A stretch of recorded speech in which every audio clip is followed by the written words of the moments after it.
This is Rovin Remax Crossroads First Realty 3. I'm Linda Montgomery, and I'm roving around North Texas, highlighting all the people, places, and things that make this a great place to live and invest in real estate.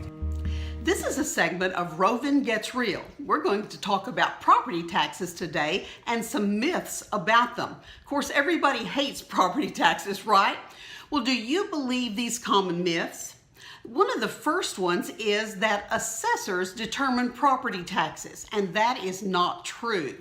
Assessors determine the valuation of a property for tax purposes.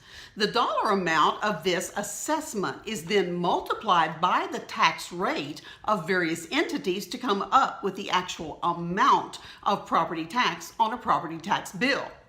Property tax rates are usually set by local governments such as cities and school districts.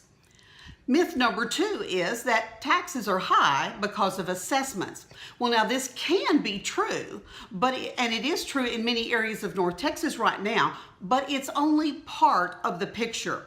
A high assessment can contribute to high property taxes, but the tax rate is what really determines the amount of tax on your property tax bill. You can have a low assessment, but if that low assessment is subject to a high tax rate, you're going to have a high property tax bill. In Texas, you have the right to protest the assessed value on your house, and you should do that if you feel your property tax bill is out of line with what your neighbor's is. It's assumed that only a small percentage of homeowners will protest, and often win their protest. So tax assessors know that even if many people scream about their assessments and their tax valuation, it's still going to bring in plenty of money that they anticipate and want. You can and should complain to your local government about tax rates and vote no on rate increases if you wish. But your assessment is usually the only part of your property tax bill that you, by yourself, have the power to do anything about by protesting it. Then myth number 3 is that states collect too much money through property taxes. Property taxes are the number one source of revenue for local governments and school districts, not the state. According to the Tax Policy Center, most states get less than 2% of their tax revenue from property taxes. The Texas legislature reduced the amount of property tax the state receives, but if your local taxing authorities raised their rates, it did you no good.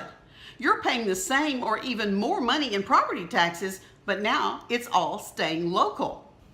Then myth number 4, tax rates are good indicators of tax increases. That's false. A property tax bill consists of 2 factors: the assessment of the property's value and the tax rate. The tax rate may increase, but if property values are falling, you may not see a change in your property tax bill. Conversely, tax rates could fall, but if home values are increasing significantly, tax bills could increase. The amount of property taxes depends on both factors.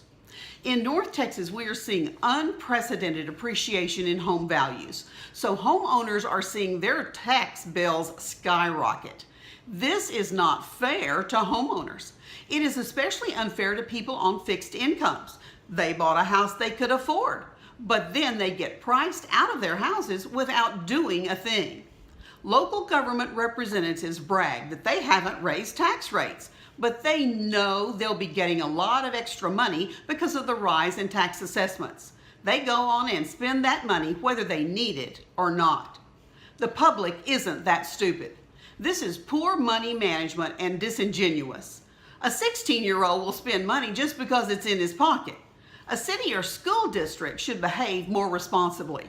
They should be setting their budget based on what they need to operate and then adjust the tax rate accordingly to provide for those needs in time of appreciation.